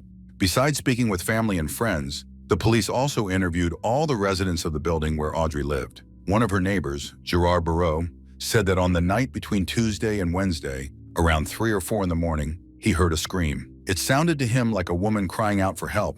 Despite his wife's protests, he went outside to check. He walked around the building and noticed the light on the second floor in Audrey's apartment. The light went out just as he was looking at the window, and he thought that Audrey had noticed him watching and turned off the light out of embarrassment. Gerard said this happened around 4 in the morning. Before this, the police only knew that Audrey had been alive at 1 in the morning when her friend left. Now they had a new time, 4 in the morning, when someone was definitely alive in the apartment. Gerard asked the concierge about the scream, but the concierge hadn't heard anything. The concierge conducted a little investigation, asking other neighbors, and told Gerard that apparently he was the only one who heard the mysterious woman scream. But here's what's interesting. On Wednesday afternoon, when Gerard went to speak with the concierge named Jean-Luc Caillez, he was met with a locked door. The residents were not used to locked doors. They knocked, tried calling, and finally decided to contact emergency services. The firefighters arrived. Jean-Luc opened the door for them and explained that he was having an episode of a chronic illness he had contracted during his military service in Africa. He assured them he knew how to manage it, had everything he needed, and was fine. The firefighters left. Indeed, the concierge recovered quickly and was back at work as usual on Thursday. The building's residents grew worried when Jean-Luc suddenly didn't show up for work because they genuinely liked the kind, friendly concierge. The only person who didn't share this opinion was a young woman. She filed a complaint with the police after catching him once trying to enter her apartment with a set of keys she had no idea he even possessed. This woman was certain she had never given him a duplicate key. Jean-Luc appeared surprised, mumbled some unconvincing apologies, and left. But the woman got goosebumps from his gaze. Even though it was just a feeling, she was sure that he wasn't interested in stealing her wallet or anything like that. No, she sensed a strong sexual attraction emanating from him. Before the police could fully focus on the concierge's unusual behavior, he showed up at the station himself. He told the officers that if they did their job well, they would discover he had a criminal record for sexual assault. However, he added that he could not have assaulted Mademoiselle Joannet because he had undergone chemical castration. Still, he said they might find his DNA in her apartment since a few weeks prior. She had problems with wasps, and he had brought her insecticide. The detectives were unsettled by his words. Why did he mention assault? At that time, although the victim was found naked, the pathologist had not yet performed an autopsy or reported any signs of sexual violence. They ran his name through the database. Jean-Luc was born in 1957 into a large family, but when he was about 10, his parents separated and his mother left the children. After that, the boy's life went downhill. He dropped out of school and got involved in petty crimes and thefts. When the police arrested him, he was given a choice: prison or service in the Legion. He chose the Legion, but after his service, he returned to physical assaults and sexual offenses. His first conviction was in 1984 for assaulting a young woman who had just parked her car. Jean-Luc dragged her into the woods, threatening her with a weapon. He assaulted her, but then unexpectedly decided to take the victim home. He talked non-stop during the drive, giving her his name and address. This obviously made it easy to arrest him. When the police came, he immediately confessed. He was sentenced to 7 years in prison in 1984. He was released at the end of 1999, but was free for only 6 months. He took an interest in his neighbor and her 19-year-old daughter. As a friendly neighbor, he once appeared at their door with chocolate mousse. The neighbor found the mousse's taste odd, but her daughter ate almost all of it. Besides the usual ingredients, Jean-Luc had laced it with sleeping pills. The girl quickly fell asleep on the couch. The mother and daughter planned to have lunch, but since the daughter was asleep, the mother went alone to the restaurant. The girl woke up feeling dizzy and swaying.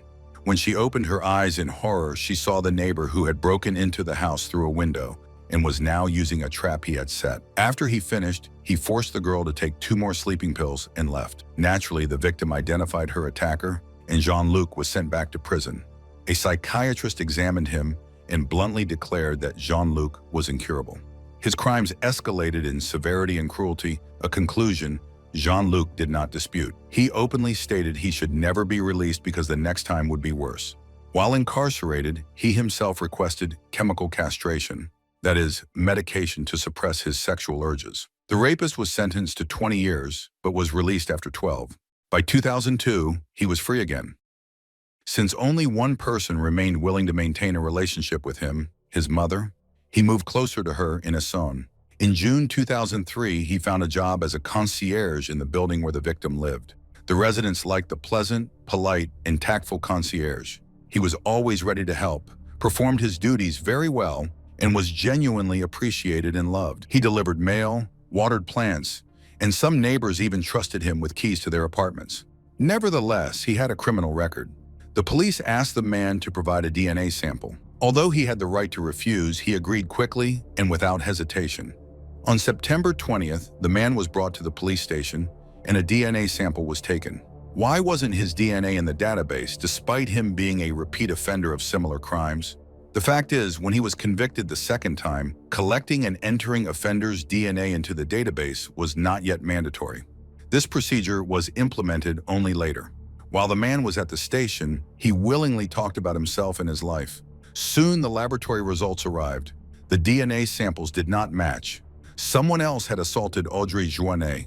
However, the police were not ready to dismiss the possibility of Jean-Luc's involvement. They decided that it might have been a case of gang assault and that Jean-Luc could still be connected to it. The police tried to pressure the man, and in response, he broke down and shouted that he had not abused Audrey. Audrey? So now to him, she's just Audrey, not Mademoiselle Joannet? The slip of the tongue spoke volumes to the investigators. After all, Jean-Luc had never once called any other resident by their first name, always showing respect. He had no reason to call Audrey by her name, yet clearly, at least in his own mind, he perceived their relationship differently. Despite the DNA mismatch, The prosecutor allowed the suspect to be held at the station until 8 p.m. The police wanted to use that time to find out why he addressed the victim by name, unlike all the other residents. Jean-Luc fell silent. The silence dragged on, but finally he simply said, "It was me. I'll explain." He told them everything happened on the night between Tuesday and Wednesday at around 4 a.m. The man put on dark clothes, pulled on a balaclava, grabbed a weapon and a set of keys, and approached Audrey's apartment. He opened the door, but unfortunately for him, the girl had used the door chain. So even though he had a key, he couldn't get inside. Then he heard a voice. Audrey wasn't asleep. She heard the sound of the key turning in the lock and came over. She asked, "Who's there?" In as high a voice as he could manage, Jean-Luc answered, "It's me," hoping she would think it was her mother. The poor girl believed that her mother had come unexpectedly and had removed the chain. But instead of her mother, standing before her was a man armed with a rifle, his face hidden by the balaclava. She screamed in terror and fear. That was the very scream Gerard, her neighbor, heard, the scream that made him get out of bed and walk around the building. Since the girl didn't scream anymore and the light in the apartment went out, it can be assumed that Jean-Luc either struck Audrey or held the weapon to her face to silence her. Then Jean-Luc caught the investigators off guard by asking, "Where and when do you think she died?" The police replied that, in their opinion, the victim had died in her apartment around 4 o'clock in the night from Tuesday to Wednesday. The killer looked at the officers with a smile and said, "No, she died much later and not where you think." He explained that from 4 to 6 in the morning, he held Audrey in her apartment. Then, threatening her with a weapon, he forced her to get dressed and led her to his concierge's room, risking running into someone on the stairs. As soon as they were in his room, he took off his balaclava. This meant he had already decided that Audrey would not leave his room alive. The investigators asked why he took her there. "To play with her," was his answer. The man undressed Audrey, shaved her pubic hair, made her take a shower, and tied her to a chair. But despite going so far in his confession, he suddenly claimed that he untied her, made her some French fries, and they watched the horror movie Halloween together. Then he took a rope, wrapped it around the girl's neck, and strangled her. It was a strange version of the kidnapping, one that didn't explain the signs of violence and the terrible bruises on the girl's body. For some reason, he chose to omit those details. Now the firefighters' arrival was seen in a completely different light. Unbeknownst to them, they had been just a couple of meters away from Audrey, who was in the room of her rapist and murderer. And of course, Jean-Luc could not allow the firefighters to examine him, let alone take him to the hospital. By the end of Wednesday, Audrey had spent about 12 hours tied to a chair in the concierge's room. The man had his fun, then took the rope and began strangling Audrey until she stopped breathing. During the night, he moved the victim's body back to her apartment, closed the door, and calmly left. There was one question that kept troubling the police. Where did the semen found on the girl's body come from? And then Jean-Luc gave the police the key to his unimaginable plan. The man proudly declared that he got the idea from the American TV series NCIS, Naval Criminal Investigative Service, in which a criminal planted someone else's DNA at the crime scene. Jean-Luc thought, why not do the same? He knew all the residents of the building well and was aware that one young woman regularly had a boyfriend visiting her. After one of the boyfriend's visits, Jean-Luc found a used condom in the trash bin. Using a syringe, he collected a sample of the semen and froze it. After killing Audrey, he inserted that semen into her mouth and vagina to mislead the investigators. What a devious plan. And if it had succeeded, it would have been the perfect crime. Had Jean-Luc not confessed, the innocent boyfriend would almost certainly have been sent to prison, as it was unlikely he could provide an alibi for 4 o'clock in the morning.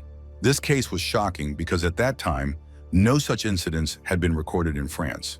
It also showed that DNA evidence is not absolute proof. In this case, the key evidence would be the confession, not the DNA.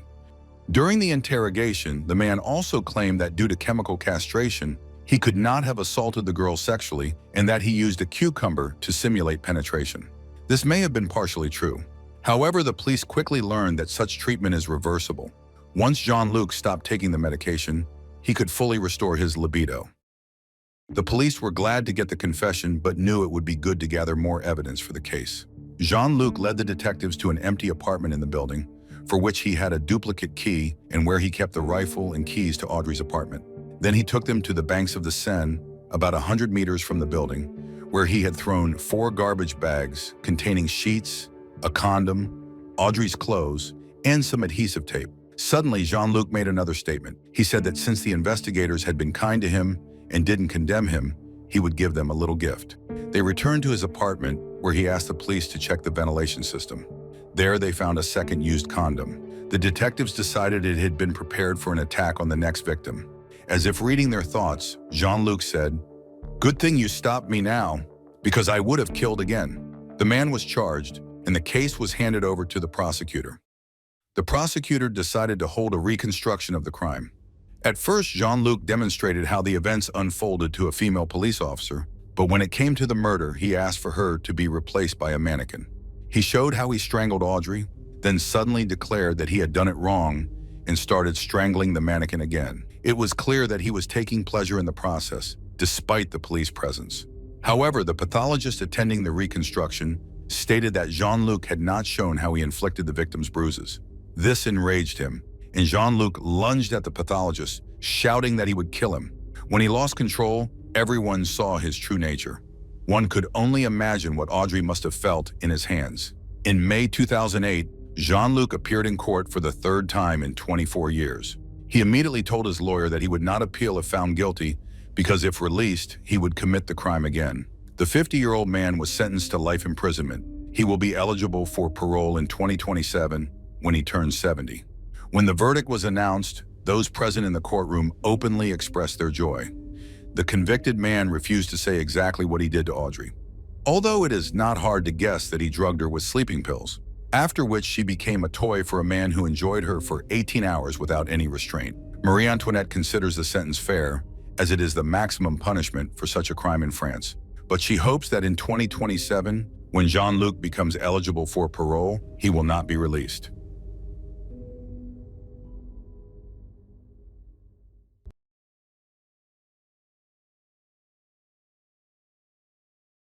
Early in the morning on July 31st, 2022, the peaceful suburb of Cleveland, Ohio became the scene of a terrible tragedy, a horrific car crash. 17-year-old Mackenzie Shirilla was returning from a party when she lost control of her car and slammed at high speed into a brick building. The impact was so powerful that the vehicle was completely destroyed, reduced to a mangled heap of metal. Miraculously, Mackenzie survived, but sadly, she wasn't alone in the car. Next to her, authorities discovered her boyfriend, Dominic Russo, and Dominic's best friend, Davian Flanagan. An endlessly long 45 minutes passed before, at 6:15 a.m., a passerby noticed the wrecked car and called 911. When emergency services arrived, they found all three people unconscious, trapped in the twisted frame of the vehicle. Firefighters had to literally cut the victims out of the car. For Davian and Dominic, there was nothing that could be done. They were already gone. Amazingly, Mackenzie, who had been behind the wheel, was still alive. Perhaps it helped that the car first hit a roadside sign, causing the airbag to deploy before the vehicle crashed into the building. Or maybe it was just sheer luck. Still, Mackenzie was seriously injured and was airlifted to the nearest hospital. There, her blood was tested to determine whether she was under the influence of drugs or alcohol. When Mackenzie regained consciousness in the hospital, she was overwhelmed by a wave of horror and guilt over what had happened. According to the medical staff, she blamed herself for the crash and even said she wanted to die. However, she couldn't recall the accident itself, as she had blacked out. While police were trying to piece together what had happened, rumors began spreading through the town. Everyone was asking the same questions. How did this happen? Was there another car on the road that forced Mackenzie to swerve? How did she lose control? What had been going on inside the car? And why were these young people even on that street so early in the morning, where they had no real reason to be? But soon more information emerged, information that could explain why. The town's residents had mixed feelings about the tragedy. Some believed it was nothing more than a terrible, tragic accident. But those who knew Mackenzie and Dominic better suspected that things weren't as simple as they seemed, and that this may have been something far more sinister. Dominic Russo was 20 years old. He was a kind, compassionate, and deeply loved son and brother. Having graduated from Strongsville High School in Ohio, Dominic was exploring different paths, writing music, producing for a local band, and successfully running his own clothing line. But he dreamed of something bigger in life, which led him to make the decision to join the military. Though his family worried about him choosing such a dangerous path, they respected his desire to serve and help others beyond the borders of his hometown. Overall, Dominic had big plans for his future, and it was becoming clear that those plans didn't seem to include Mackenzie. Mackenzie and Dominic started dating in 2021 while Dominic was still in high school. Their relationship was intense and tumultuous. Mackenzie wasn't the type of girl to keep her personal life private. She flooded social media with endless photos of her and her boyfriend. To outsiders, their relationship seemed perfect, but it didn't take long for cracks to show. People who knew Mackenzie from school described her as selfish, egocentric, and used to always getting her way. She had never been held accountable for her actions. Things always seemed to work out in her favor, but unexpectedly, she couldn't make Dominic dance to her tune. Unlike others, he wasn't willing to indulge her every whim, which frustrated her and made her increasingly demanding and irritable. For example, Dominic once recorded a video where Mackenzie could be heard threatening to scratch his car with a key if he didn't let her into his house. He didn't take her threats seriously, but her behavior ultimately led to a temporary breakup that lasted several months. During that time, Mackenzie was all over the place, desperately begging Dominic to take her back one moment and making threats the next. She was solely focused on getting what she wanted, and Dominic's feelings didn't seem to matter. Eventually, she changed her approach. Instead of pushing for constant meetings or emotional outbursts, she started acting calm and rational again. And it worked. The two reconciled. At first, only their closest friends and family knew about their reunion, but soon they decided there was no reason to keep it a secret. On July 30th, 2022, Mackenzie and Dominic went to a party together with a small group of friends. Among those at the party was 19-year-old Davian Flanagan. Davian was Dominic's best friend. Little is known about his early childhood, as he and his two younger sisters spent time in foster care before being adopted by the Flanagan family. But in a loving home, Davian truly blossomed. Just like Dominic, Davian was driven and incredibly talented. He was a standout player on his high school football team, and after graduation, he planned to become a hairstylist and open his own salon. But he also knew how to have fun, which is how he ended up at the same party that Mackenzie and Dominic attended that night. Everyone there agreed the friends were having a great time, and people were happy to see Mackenzie and Dominic back together. After the party, a little after 5 a.m., the group decided it was time to head home. It's unclear whether Davian asked for a ride or if Dominic offered, but either way, all three of them got into the car. Mackenzie was behind the wheel of her Toyota Camry. At first, everything seemed normal as they drove, but after turning onto a road that dead-ended at an abandoned brick building, the car suddenly accelerated and crashed straight into the wall. After the accident, police discovered illegal substances and a small digital scale in Mackenzie's pocket. Friends from the party also confirmed that Mackenzie had been using drugs that night. Rumors started swirling immediately. Many claimed this wasn't the first time Mackenzie had used something, and they weren't surprised the night ended the way it did. Whispers spread that it was only a matter of time before Mackenzie seriously hurt someone, because in the end, she always cared only about herself. These were just rumors that didn't mean much at the time, but everything changed when it became clear that the police weren't going to let Mackenzie walk away without consequences this time.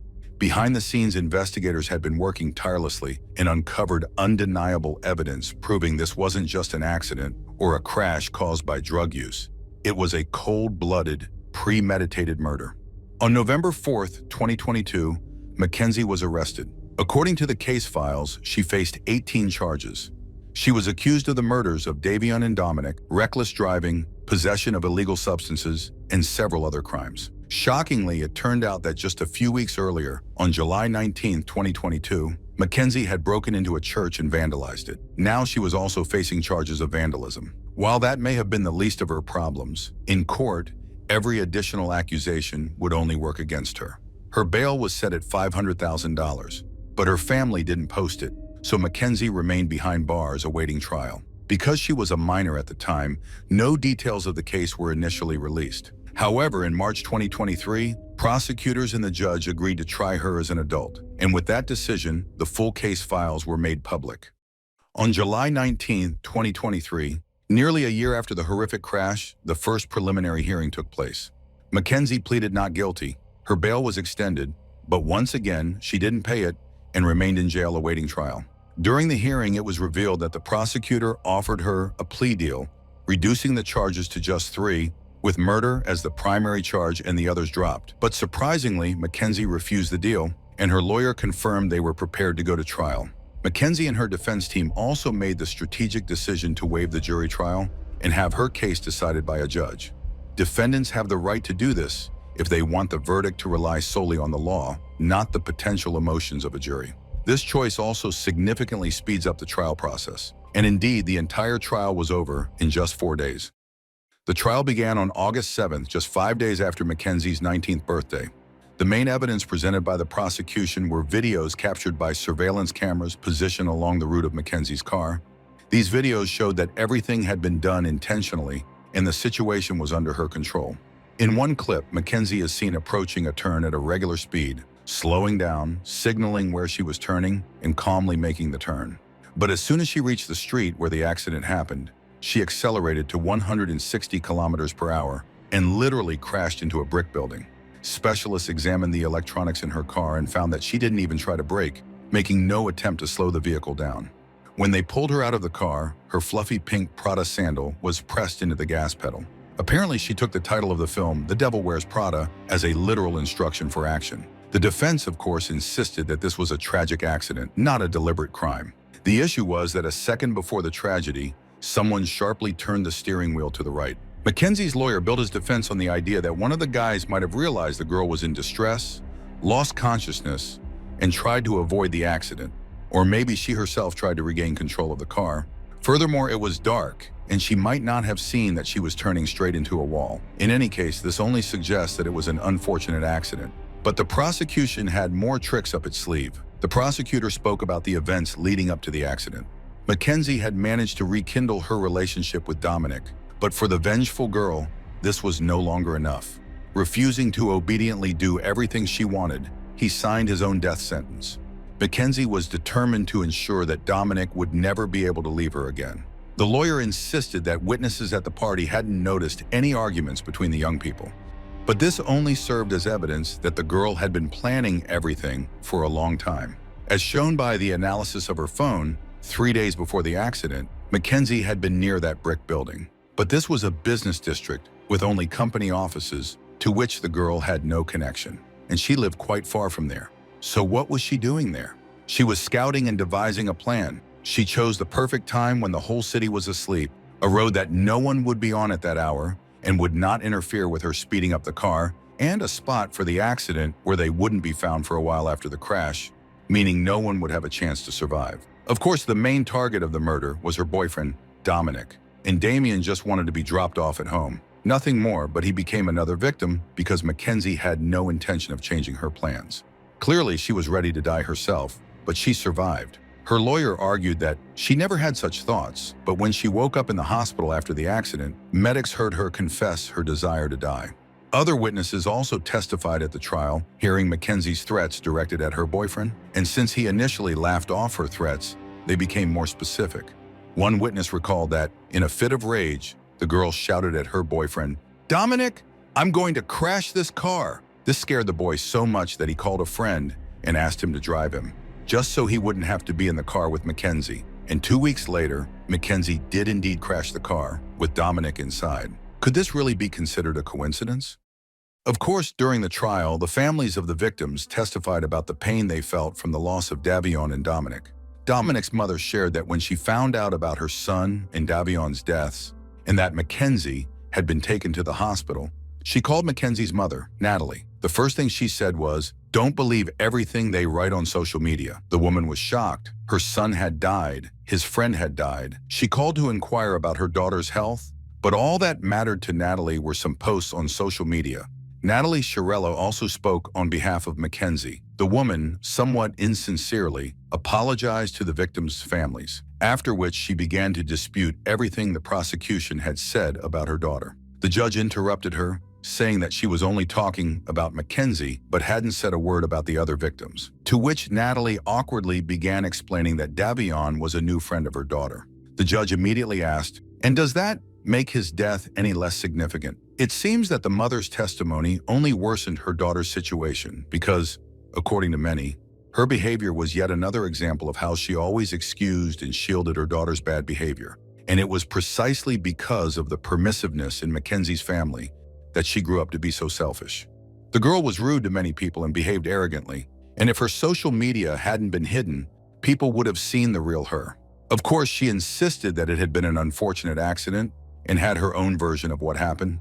Mackenzie's mother had her own version of events. She said that in 2017, her daughter was diagnosed with postural orthostatic tachycardia syndrome.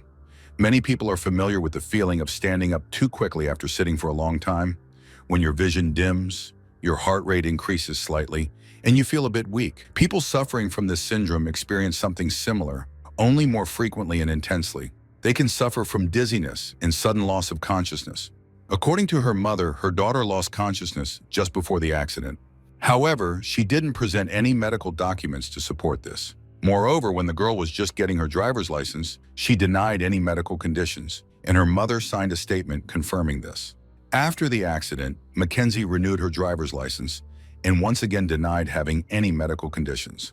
Obviously, the ability to drive was more important to her than the deaths of two people because when the police questioned her in the hospital, she asked, "Can you take my license away for 10 years or something like that?" It's surprising that she continued to drive despite her mother's words about her possibly fainting at any moment. If driving really posed a danger to her, no mother in the world would have allowed her to drive again. This heartlessness didn't stop Mackenzie there. Even while in the hospital, she and her mother were corresponding with a Los Angeles modeling agency that offered Mackenzie a job. After she was discharged, she attended a concert in a wheelchair and, together with her friends, filmed provocative videos in which she called herself the type of girl for whom any guy would be willing to die and who could take illegal substances and not die. So perhaps she did feel deep down that she had done something wrong and was really starting to leave the house only after her mother's persistent requests. But all her actions and words spoke otherwise. 4 days into the trial, the prosecutor and the defense attorney presented their closing arguments. If Mackenzie and her lawyer had hoped that by waiving the jury trial she would not be found guilty, they were wrong. During the delivery of the verdict, the judge stated that this was not a case of careless driving. It was murder. Mackenzie had planned everything in advance: how they would go to a party, have a great time, and when they would be coming back home. She would get behind the wheel and accelerate on an empty road. She chose the date just 1 day before her 18th birthday and the time, 5 a.m., when people in their small town were just preparing for the day to begin. And she chose the perfect target, a brick house that would completely destroy the car, leaving no survivors. Speaking about Mackenzie's behavior behind the wheel, the judge said that when she sped down that street towards her target, she transformed from a responsible driver into a hell on wheels. The judge found her guilty. The only question was whether she would serve a sentence for the murders of Dominic and Davian concurrently or separately. In the end, the judge sentenced her to imprisonment for a term of 15 years to life for each murder, to be served concurrently. That means she will be 34 years old when she first comes before the parole board, but according to the judge, it would be a miracle if she were released on parole the first time. There is one more point that should be mentioned when discussing this case. When the accident occurred, Mackenzie was driving a Toyota Camry, a model that had previously been associated with issues of sudden and unintended acceleration. In 2014, Toyota agreed to pay $1.2 billion to avoid accusations of concealing serious safety issues with their cars and expedited the recall of vehicles. The company had to admit that it had misled American consumers about two safety issues affecting the cars. In 2019, the U.S. Department of Transportation made a statement about Toyota, stating that NASA engineers found no issues in the car's electronics that could lead to unintended acceleration. The two mechanical defects discovered more than a year ago remain one of the known causes of such incidents. Because of these two defects, the company recalled nearly 8 million cars in the U.S. naturally. All of this happened long before 2022, and this issue was not even brought up during the trial. It was just a striking coincidence. Davion Flanagan and Dominic Rossi had bright futures ahead of them, futures that were taken away in a split second. Dominic's father acted much more nobly than the Shirella family and said that Mackenzie was just a child who made a terrible mistake, and he hoped she would receive the help she needed. However, even he didn't believe that Mackenzie remembered nothing of the accident.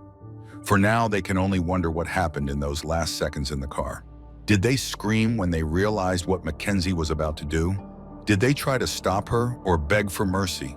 The story of Mackenzie and Dominic starts with what could be called an ideal relationship, but in reality, it was nothing more than an illusion. Few murderers can be called as dangerous as someone who is willing to die along with their victims. When a person is driven by emotions, at first they may seem incredibly interesting and attractive because they take relationships to a new level. But in the end, such people always rush down a road to nowhere.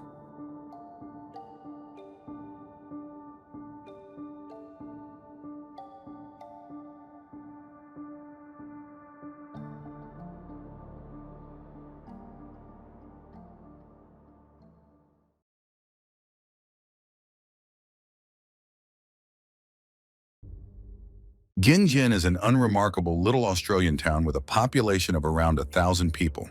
A quiet place, bathed in bright sunlight and surrounded by endless fields stretching to the horizon in every direction.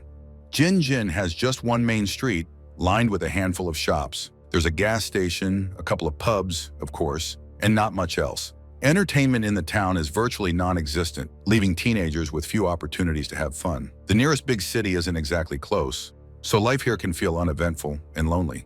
It was in this very town that 17-year-old Phoebe Bishop lived, a sensitive girl trying to find her place in the world, a young rebel struggling to cope with the challenges life had thrown at her, filled not only with bitterness and disappointment, but also with hope. Phoebe was in love and she didn't hide it. At school, she met Levi, a boy a year older than her. The two began dating, but after a tragedy struck Levi's family, he had to move to the other side of the country. Still, Phoebe and Levi kept in touch every day and planned to see each other when Phoebe would visit him in Perth. For months, she saved money for the trip to her beloved, and finally, the ticket was bought and the date of the flight set.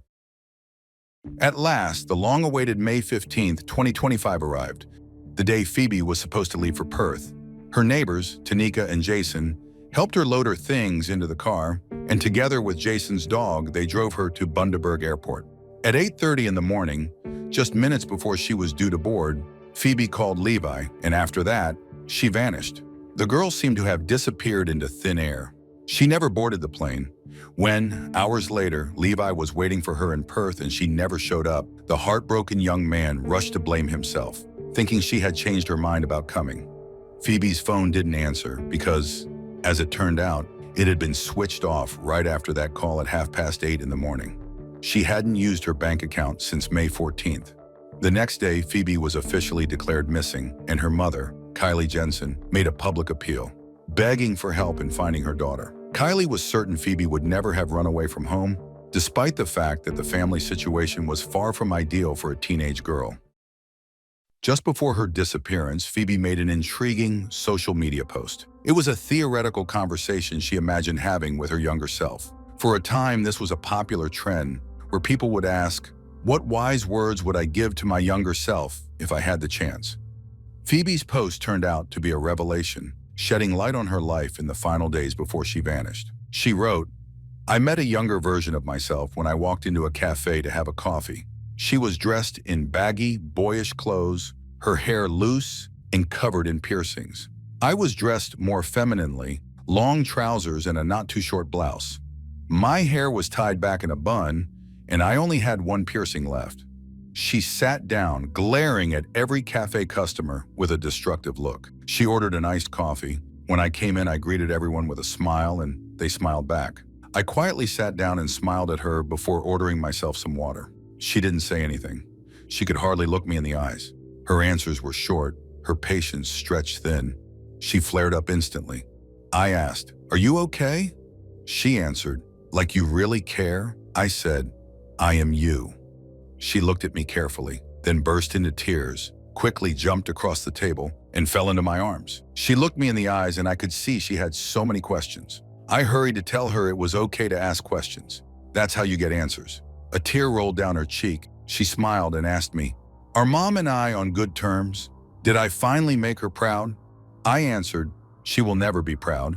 We don't see or talk to her anymore, but that's for the best." She was shocked. She never thought she'd stop caring about her relationship with her mother. "Do I still live at home?" she asked. I said that we'd moved in and out for years, but this time we wouldn't return. "What about brothers and sisters? Don't we need them?" she asked. I looked at her, my heart breaking, and answered, "Oh, sweetheart, we'll always need them, but it's far more important that they choose to need us." She protested angrily. "But we're just kids." I looked at her and said, "This year we'll turn 18. They're all gone, all living different lives." She looked at me and asked only, "What do we do? How do we stop time?" I simply looked at her with a smile and said, "You can't stop time, sweetheart. Time is all we have. Want to know something cool? I asked her. Her eyes looked worried, her face flushed. Anyone else would think she wanted to hit someone, but I just held her tighter and let her cry. I told her everything was okay. I knew it was scary, but it was going to be all right. She said, "All time does is take, it never gives." I lifted her chin gently, smiled, and said, "It gave you a niece." Her eyes widened, lit up, and she began to cry again. She asked when she could meet her. I hugged her and said I'd bring her next time I came for coffee. I hope I meet my younger self again for coffee soon. Phoebe's post is poetic, emotional, and deeply revealing. It speaks for itself. It makes clear what she was feeling before her disappearance. Her relationship with her mother was fragile. She had run away from home several times, and her sisters and brother all had their own lives. Phoebe was stuck between childhood and adulthood, feeling lonely, as if everyone had abandoned her. Despite being only 17, she saw herself as less angry and aggressive than before, more composed, more sensitive, but also perhaps more emotionally drained. At the same time, she was overjoyed by the birth of her niece. It showed that despite all the pain, she still believed in love and family support. She came across as wise beyond her years, yet vulnerable and full of hope in the way only a 17-year-old can be. Shortly before her disappearance, Phoebe reached out to her aunt, her mother's sister, Kaz Johnson. She wrote to Kaz that her mother had told her to get out of the house. When she asked her father if she could stay with him, he simply replied, "No." Phoebe didn't share the details and promised to explain later, but she never had the chance. What's striking is that Phoebe and her Aunt Kaz hadn't been in touch for several years when the girl suddenly decided to write. She managed to share one piece of joyful news. She would soon be traveling to Perth to spend time with her boyfriend. Phoebe also confided that she wished she never had to return to Gingin after the trip. Kaz was deeply worried when she read her niece's messages because she knew her sister Kylie would never throw her child out of the house. But it was clear that Phoebe hadn't felt comfortable at home for some time. For a while, she had even slept in her car, until 33-year-old Tanika Bramley and her 34-year-old boyfriend James Wood invited her to stay with them. But why them? What could a 17-year-old girl possibly have in common with a couple in their early 30s? Apart from the fact that they lived in a tiny town of just 1,000 people, where everyone knew everyone else, Tanika knew Phoebe's mother, Kylie Johnson. Kylie ran a company that provided services and support to people with disabilities who received financial assistance from the government. In other words, the state provided funding that individuals with disabilities could spend on a variety of services offered by the company, things like help around the house, assistance with shopping, paperwork, and much more. Essentially, the company's staff helped people with various disabilities gain greater independence and lead more comfortable lives. Tanika had previously worked for Kylie as a support worker. The two women had been friends, but they fell out after Kylie fired Tanika the previous year. Phoebe herself had also worked part-time for the company and, according to some sources, even received disability support payments from the government. In other words, Phoebe had known Tanika for a long time. Tanika's boyfriend James also insisted that he considered Phoebe a wonderful, polite kid. He said that if he had a younger sister who was forced to live out of her car, he would want someone to step in and help her too. Naturally, the police questioned Tanika and James, since they were the ones who had driven Phoebe to the airport. And the story they told was more than curious. According to them, in the days leading up to her flight, Phoebe had been both thrilled and restless, caught up in the anticipation of finally visiting her boyfriend. She worried about what to wear, what to pack, how not to miss the plane. On the morning of the flight, she had planned to wake up at 5 a.m. But James told her he wasn't going to get up that early. The airport wasn't far, he said, though in truth it was about 50 kilometers away. Of course, there was no risk of big city traffic jams, but an earlier start might not have been a bad idea. James claimed that Phoebe overslept, then flew into a rage when she realized. Emotional outbursts weren't unusual for her, and usually he and Tanika could calm her down. But this time she wouldn't settle. In fact, he said, she even smashed the television. That detail raises serious doubts. Hard to believe a teenage girl could break a TV and the adults in the house would remain so calm. Yet James insisted Phoebe kept spiraling, screaming that she had nothing to wear, desperate to look attractive when reuniting with her boyfriend after such a long separation. In an effort to defuse the situation, James handed her his new track pants and told her to wear them. At first she resisted, but eventually she agreed and put them on. He added that, even with the delays, they still had plenty of time to make her flight, which he claimed departed at 10 a.m. Although the police, media, and Phoebe's family later insisted she was supposed to be at the airport by 8:30. By around 8 a.m., Jason had gone to a nearby shop to buy energy drinks, and when he returned, Phoebe's oversized duffel, almost as big as she was loaded into Tanika's silver 2011 Hyundai hatchback. They all piled in with Jason's dog. Tanika drove, Phoebe sat in the back. Somewhere along the way, Phoebe phoned Levi. Later, Levi confirmed she had called, but he said he couldn't make out much. She was being shouted at from both sides, and the call was chaotic. James, of course, denied that anyone had raised their voice. Phoebe, he said, was still upset, complaining she hadn't had time to put on makeup. Tanika handed back her own makeup bag, telling Phoebe to take whatever she wanted. She could always freshen up during her layover in Brisbane, but Phoebe wouldn't let it go. She wanted to look beautiful from the very beginning of the trip. So, in a desperate attempt to calm her down, Tanika pulled the car over about 1.5 miles from the airport.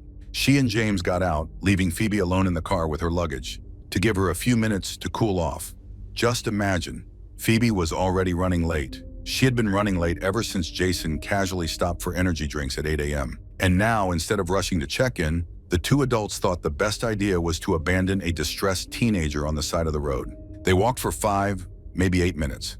But when they came back, Phoebe and her bag were gone. Jason and Tanika assumed she had decided to walk the rest of the way to the terminal, on foot, dragging a bag nearly as heavy as she was. They drove to the airport, hoping to spot her along the road, but saw nothing. They waited outside the terminal for a while, but didn't go inside, thinking it might anger her further, or that she'd believe they were trying to control her. Then, bizarrely, in case she had gotten lost, they drove out toward Goodnight Scrub National Park, more than an hour southwest of the airport. Surveillance cameras recorded Tanika's car near the park at 10:30 a.m. Did they really believe Phoebe had wandered miles in the opposite direction, even knowing she had already missed her flight? According to James, they found no trace of her and eventually left. News of Phoebe's disappearance spread almost immediately, and by May 16th, she was officially declared missing. Tanika and Jason joined the search efforts as well. They handed out flyers with Phoebe's picture, and Jason even went so far as to offer his old fishing boat as a reward to anyone who knew something about her whereabouts. On the surface, it looked like Jason was doing everything possible to show how badly he wanted Phoebe found. But in reality, his behavior only drew more unwanted attention to himself. After all, a normal person who truly knew where the girl was wouldn't need an old, worn-out boat as an incentive. They would already have gone to the police to share the information and help bring her home. In the days that followed, the mystery of Phoebe's disappearance began to unravel, slowly but unmistakably. Police searched the area around the airport, but found neither the girl nor her belongings. They seized Tanika's car and inside discovered a sawed-off shotgun, 2 replica handguns, and ammunition. It turned out that at the very time Phoebe vanished, Tanika was actually out on parole. Just a few months earlier, on February 24, 2025, she had been stopped by Highway Patrol, and the officer found a sawed-off rifle and a semi-automatic folding knife in her possession. Both items are strictly illegal to own or carry in nearly every Australian state. From that moment on, police began treating both the vehicle and the home where Tanika, Jason, and Phoebe had been living as potential crime scenes. But nothing could prepare them for what they encountered once they stepped inside the house. To call it cluttered or dirty would have been an understatement. The stench hit officers the moment they opened the door, so strong it was almost suffocating. Everywhere they looked, there were piles of clothing, discarded food wrappers, random junk, and dog feces smeared across the floors. The dogs had been defecating indoors, and nobody bothered to clean up. The waste was tracked through the house, spreading from room to room. Mice had infested the property. It was impossible to imagine how anyone could have actually lived there, let alone slept, eaten, or tried to maintain a normal life. The horror didn't stop inside.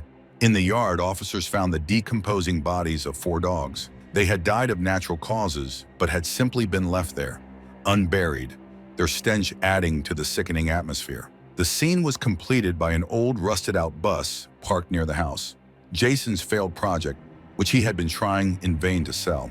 Neighbors had long complained about the constant noise from parties, the filth, the barking dogs, and above all, the overwhelming stench of decay. It's hard to believe that this had once been a beautiful, spacious, carefully designed home, a place filled with wooden details, flooded with natural sunlight. Once the house had belonged to a man, his wife, and their infant child. For them, it had been a haven of comfort and peace. But when the family relocated, they decided to rent the property out to Tanika Bramley. Naturally, the owner did his due diligence before signing the lease. Tanika met all the requirements, and from the beginning, the rent was always paid on time. The lease was in her name, and by the end of last year, she and Jason moved in together, right around the time their relationship began. Tanika was local. She had gone through a divorce and was raising 2 children of her own. Jason had moved to Jinjin after his own marriage fell apart just 6 months earlier.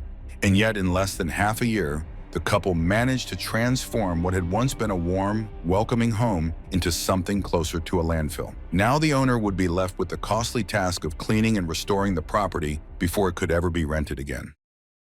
Of course, Phoebe had a clear understanding of her circumstances. She knew she was living in unsuitable conditions, and in her messages to a friend, she admitted she needed to get out of there as quickly as possible.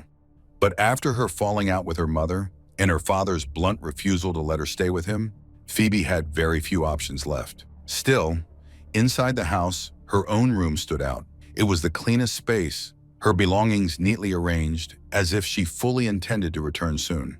The only disturbing detail was the doorframe, which had been broken, as if someone had forced their way inside. When exactly that had happened remains unknown. Considering the state of the house she lived in, the tensions within her family, and the fact that Gin was a tiny town where nothing ever seemed to happen, Phoebe's desire to leave and finally catch her breath in Perth, a big city where her boyfriend lived, becomes entirely understandable. Levi Rick's father told reporters that he had to move his family after his wife was killed in a car accident on New Year's Eve, 2020. Every day, his children rode the school bus past the crash site, and they simply couldn't bear it anymore. It was too painful. So the family relocated to Perth, but Levi and Phoebe never stopped talking. Every evening, they would connect over video chat, talking for hours. They would fall asleep mid-call, then the next day laugh about who had talked in their sleep. Rick said he thought it was incredibly sweet. At some point, the young couple came up with the idea of going camping together on the southern coast. But for that, Phoebe needed to get to Perth. So she spent months saving money to buy her ticket to Western Australia.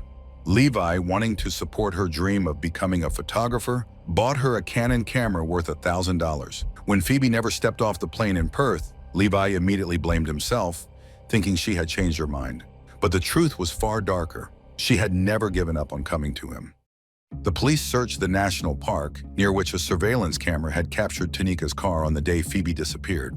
On May 23rd, the officers managed to find something interesting related to the case.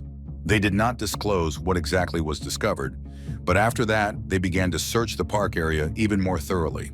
The searches were conducted on land, in bodies of water, and from the air using drones, and they also involved cadaver dogs, specially trained to detect human remains. The police continued to keep the details of the case secret, but on the 25th, the search area was expanded, and detectives from the Homicide Division joined the operation. On May 26th, they further extended the search region and discovered several items potentially related to the investigation. The findings were sent to a laboratory for analysis. James and Tanika were arrested. They were charged with murder and mishandling human remains. On June 6th, Phoebe's body was found in the area of Goodnight Scrub National Park. The police did not reveal how the girl died, but it was definitely a homicide. It is important to note that although the remains were found after the couple's arrest, they did not provide any information about where to look for her. The police were able to narrow down the search area using data from Tanika's and James's phones. The police believe that Phoebe was killed while on the way to the airport on May 15th, after which the killers moved her body to a location where it was kept hidden for 2 days before being taken to the park. The police examined the couple's phones, and James's phone contained several curious messages.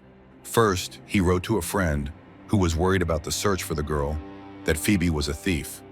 According to him, she had stolen $5,000 and some jewelry from him and Tanika. One might wonder how she could have possibly found anything in the mess the couple had made in their home.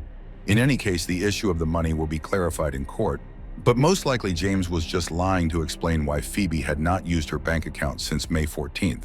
Second, and far more interestingly, in another message to a friend, the man complained that the police were on him because I was one of the last people to see her alive. He wrote this while the girl was still missing and her body had not yet been found. On July 1st, there was another development in the case. The police arrested 30-year-old Kieran Daniel Mittelhauser. He was charged with complicity in the crime related to Phoebe's case.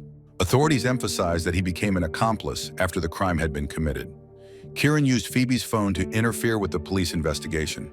He manipulated the device and the data on it to hinder efforts to locate Phoebe and determine what had happened to her. The trial of the accused has yet to take place. However, it is possible that there will be no trial if the defendants plead guilty. It has been reported that Tanika and Jason had already split up before their arrest, and there is a likelihood that the former partners could turn against each other to negotiate better plea deals. If that happens, it might reveal the answer to the central question: what could have been the motive for this crime? Why would an adult couple kill a teenage girl? It is unlikely they were simply annoyed by her presence, as there were only a few hours left before her departure. It is possible that drugs were involved. Judging by the condition of their home, this seems plausible. Or perhaps it was about the $5,000 Jason mentioned. Maybe the girl knew something about the couple's dealings, and they feared that, once in Perth and out of their control, she would speak up and tell her boyfriend everything. Or maybe there was no motive at all. They were just on edge on the day of the flight. A minor argument escalated, and during the journey, the situation got out of hand, resulting in the girl being killed. This could have happened in the brief 5 to 8 minute window when Tanika and Jason supposedly went for a walk, giving Phoebe a moment to cool off.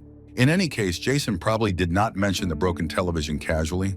If they had shown even a little self-control, all of this could have been avoided. Now they will face trial for murder, even though it would have been much simpler just to drive Phoebe to the airport and say goodbye. Phoebe Bishop was so close to leaving, to see her boyfriend, go on a trip, and briefly escape the tension at home and the nightmare she had been living in recently. Yet despite the evidence found and the arrests made in connection with this case, one haunting question remains. Why did this happen to her when happiness was already within reach?